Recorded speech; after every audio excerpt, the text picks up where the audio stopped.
Agora olhamos a ONU, a Organização das Nações Unidas, que hoje tem o seu dia. O que representa ainda esta organização e o que lhe resta perante os cenários de conflito no mundo é o que vamos olhar com o jornalista da Renascença, José Pedro Frazão. Boa tarde. Obrigado. Boa tarde. Estás uma vez mais aqui connosco. Uma organização que vem desde a Segunda Guerra Mundial e a esta distância há quem questiona a sua eficácia. Entretanto, parecem ter surgido outras organizações supranacionais que se desenvolveram por si só, por motivo da sua influência económica ou da produtividade das suas indústrias. Que lugar têm as Nações Unidas atualmente?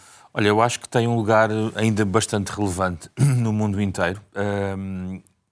Como bem sublinhaste, é uma organização que vem da Segunda Guerra Mundial e, portanto, primordialmente trata da paz e da guerra e todos os seus efeitos. A ideia de que há uma organização que representa praticamente todos os países do mundo, quase 200 membros, que age, depois com ineficiências que podemos aqui falar, no contexto de conflito, mas que age também em múltiplos domínios laterais, seja da questão da educação, da saúde, da ajuda humanitária, evidentemente, ajuda alimentar, permanece uma linha de vida fundamental para muitas populações no mundo. E, portanto, neste momento, embora corra o risco de ser uma gigante ONG, digamos assim, como muitos gostam de dizer, às vezes até para menorizar o seu papel, a verdade é que é, de facto, uma organização essencial para muitos países. Entretanto, hoje ouvimos falar do G7, mais recentemente dos BRICS, e parece que começam estas organizações a disputar um bocadinho protagonismo a uma própria Organização das Nações Unidas, que tem um quadro de valores na sua base. Não é fácil fazer a conjugação desses interesses do ponto de vista económico com aquilo que a ONU pretende. A ONU não dirige o mundo. O G7 representa os países mais industrializados, às vezes nem sempre são os mais ricos, mas efetivamente as coisas cruzam-se. Mas cruzam-se de uma forma para as Nações Unidas, ou para António Guterres em particular, eu disse-o nos últimos dias, de uma forma também ineficiente, ou pelo menos incapaz de responder aos problemas atuais. Dou o exemplo da África, onde Guterres esteve, por exemplo, nos últimos dias, onde a questão da arquitetura financeira mundial e a capacidade de incluir a África de uma forma mais precisa e mais volumosa, digamos assim, é algo que ainda está por conquistar e não é com as promessas, muitas vezes, de transferências que o G7 possa eventualmente fazer. Há outro domínio, por exemplo, que posso explicar, que tem a ver com, por exemplo, a negociação climática. Apesar dos instrumentos financeiros que o G7, o G20 e outros grandes grupos de países ricos vão fazendo em relação a investimento, em energias limpas, a verdade é que nada ainda supera o melhor instrumento, que tem imensas ineficiências, mas que é o único que tem, que é o instrumento negocial das Convenções das Nações Unidas sobre as alterações climáticas.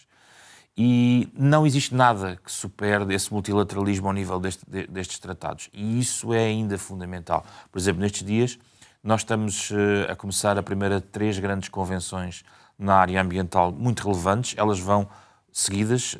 Agora está em curso a conferência sobre biodiversidade, que é um tema que se fala menos, mas que é um tema, por exemplo, financeiramente muito relevante. Tem a ver com, por exemplo, um dos temas em cima da mesa tem a ver com as patentes relacionadas com a utilização de matérias naturais, por exemplo, para medicamentos, alimentos, e tudo isso é importante do ponto de vista da propriedade industrial. Mas a proteção da biodiversidade agora, nesta cimeira na Colômbia, depois vamos ter a conferência habitual do clima em novembro e depois ainda uma sobre a desertificação em dezembro, mostram como as Nações Unidas têm uma agenda que tem em linha de conta o equilíbrio entre o equilíbrio do planeta, digamos assim.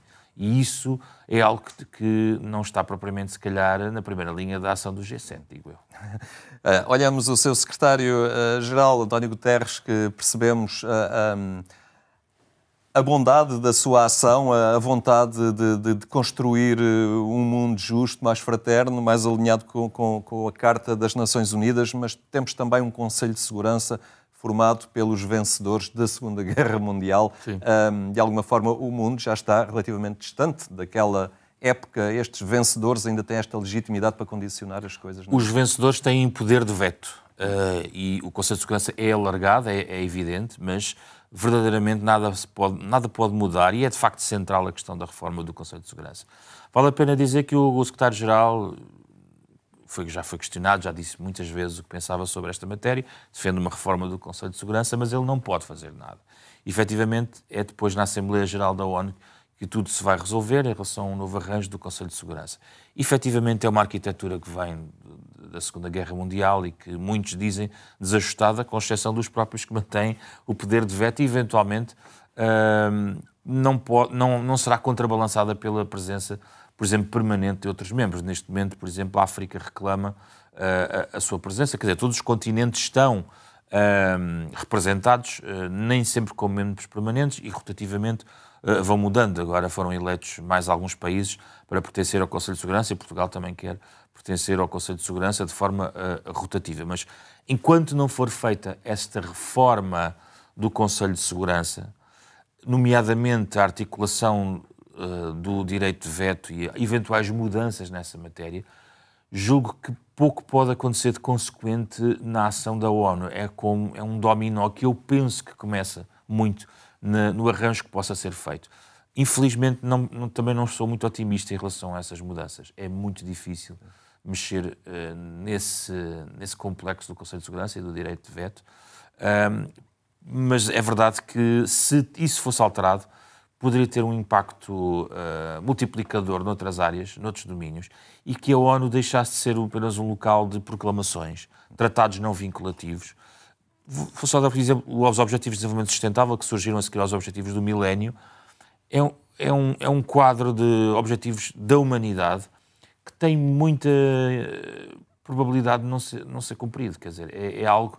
Por exemplo, Portugal também tem o seu trabalho a fazer, mas as questões de redução da pobreza, as questões de acesso à água, de qualidade, à educação, a vários direitos sociais, marca passo. E não é como a declaração de princípios que muitas vezes lá vamos.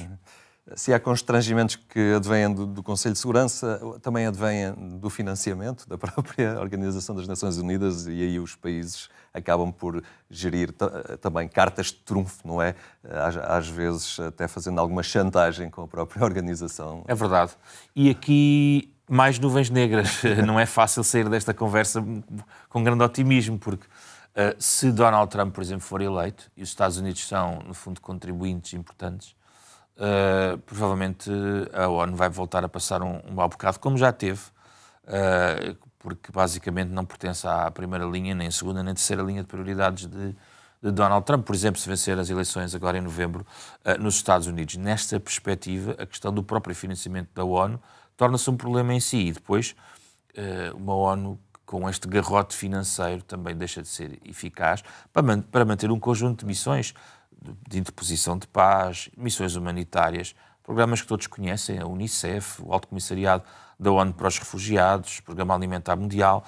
Mesmo na cultura, a Unesco. A Unesco, por exemplo, e este mundo de conflitos em que nós vivemos, de facto, é o pior dos contextos para a ONU poder florescer.